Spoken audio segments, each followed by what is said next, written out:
Sekarang kita bahas tentang intuiting introvert. Mesin kecerdasannya adalah intuition atau intuiting dengan drive introvert. Jadi intuitingnya yang dibawa dari dalam keluar. Ya, karena ciri khas dari orang intuiting itu adalah vertikal, itu mengapa orang intuiting introvert itu membawa dari dalam keluarnya itu ke tempat yang lebih tinggi.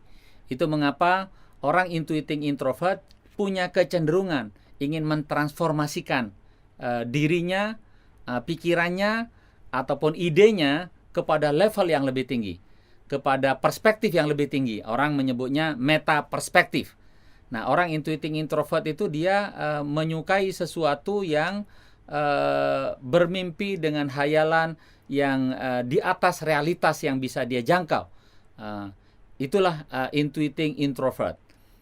Orang yang sangat vertikal, di drive dari dalam keluar, keluarnya itu ke arah yang lebih tinggi. Itu mengapa orang intuiting introvert memiliki kemampuan mentransformasi kepada meta perspektif. Ya, yang dimaksud dengan mentransformasi itu adalah dia bukanlah jenis orang yang bertransaksi, hitung-hitungan. Mentransformasi itu artinya adalah memindahkan dari satu ide menjadi ide yang lebih cemerlang, dari sebuah gagasan menjadi gagasan baru yang lebih dahsyat, dari sebuah produk menjadi produk baru yang memiliki value added yang begitu tinggi. Nah, itulah yang disebut dengan mentransformasikan. Dan secara unik pada orang intuiting introvert ini, dia punya kegemaran untuk tertantang menangani masalah-masalah baru, masalah-masalah yang asing. Dia bukanlah jenis orang yang terstatus quo dengan persoalan-persoalan lama, persoalan-persoalan lokal. Dan orang intuiting introvert ini cenderung bukan orang lokal.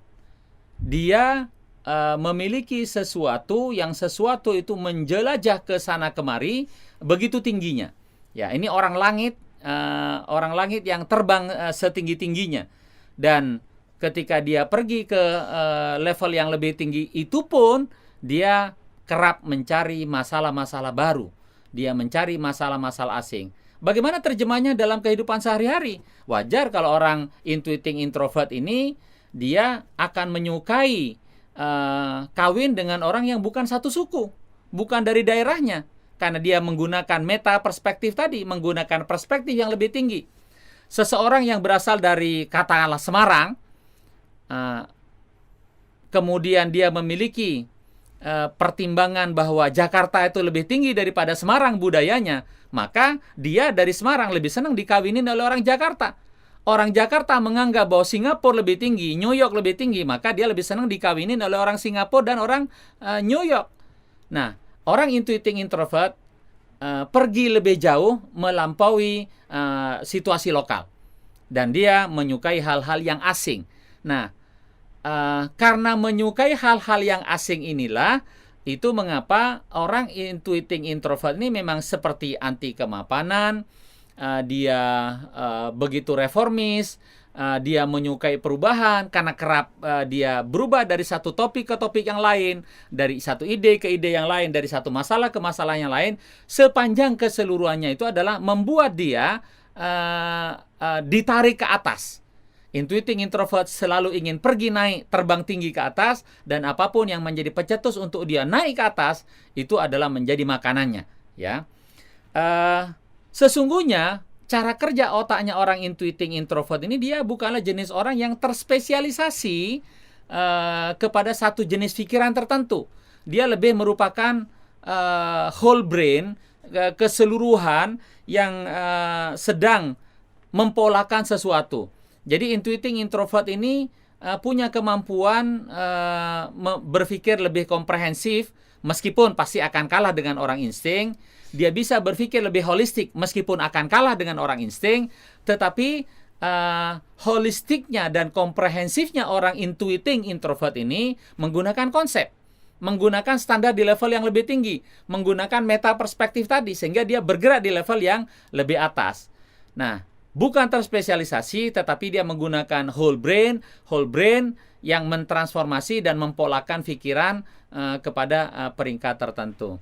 Jadi wajar kalau orang intuiting introvert terjemahannya sehari-hari, kalau wajahnya dia skornya itu 7, maka dia merasa dirinya 10.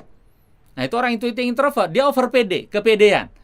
Ya. Dalam hal punya kemampuan managerialship, kepemimpinan, orang intuiting introvert selalu mengukur dirinya lebih tinggi dari orang lain. Jadi ketika dia memilih pasangan, maka dia bukan memilih pasangan yang skornya 7 sesuai dengan realitas wajahnya dia. Tidak, dia akan memilih yang skornya 10 dan dia pede untuk mengejar itu. Ya kan? Udah gitu boleh jadi pasangannya setuju juga karena kemampuan berpikir dia itu adalah beyond dari realitas yang ada. Nah, orang intuiting introvert ketika dia memproduksi sesuatu maka keluar produksi seni untuk seni, bukan seni untuk pasar. Yang paling penting buat dia adalah memuaskan mimpinya, memuaskan hayalannya, memuaskan imajinasinya.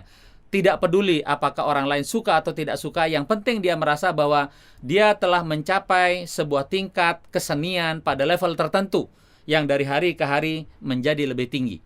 Ya, itulah intuiting introvert. Nah, karena itulah orang seperti ini memang bagusnya diberikan peran yang sangat memerlukan daya artistik dengan daya jelajah yang kuat, yang pada level yang lebih tinggi. Ya, ini trendsetter di kelas atas gitu kan. Nah, ini orang intuiting introvert yang paling jago dalam hal ini. Kebiasaan dia karena menyukai persoalan-persoalan baru yang masih asing itulah yang membuat orang intuiting introvert ini sepertinya cenderung bosanan terhadap situasi kekinian. Berbeda sekali dengan orang sensing extrovert yang memanfaatkan momen kekinian. Ini juga yang kerap kali menjadi penyebab mengapa orang intuiting introvert itu kerap kali terpapar oleh disorientasi. Disorientasi kerja, disorientasi pikiran, termasuk sampai kepada disorientasi seksual. Yang bagusnya dia berpasangan laki dengan perempuan, menjadi laki-laki dengan laki-laki, tidak ada masalah. Perempuan dengan perempuan tidak ada masalah. Sudah diberikan tempat di depan sudah bagus, ini dia cari lagi di belakang karena disorientasi tadi. Dia menyukai masalah-masalah asing. Nah, ini adalah orang ciri dari orang intuiting introvert.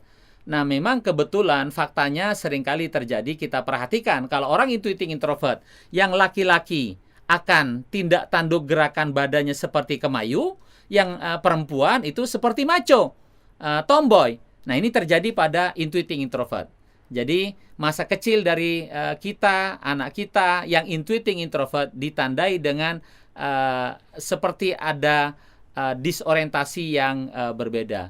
Di mana kehebatan yang sesungguhnya pada orang intuiting introvert ini yang nggak bisa dilampaui oleh orang lain, yaitu adalah dia menanjak naik ke atas begitu cepatnya.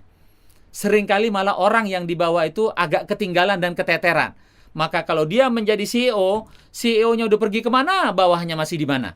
Nah, ini seringkali terjadi. Bagaimana caranya orang intuiting introvert ini untuk bisa berkembang jauh? Ini memang sangat bagus diletakkan di kalau perusahaannya itu atau kalau bisnisnya itu sangat kuat di riset, sangat kuat di pengembangan produk. Karena riset dan pengembangan produk ini cocok sekali ditaruh orang intuiting introvert yang dengan meta perspektifnya itu dia melampaui zamannya, melampaui realitas yang ada saat ini.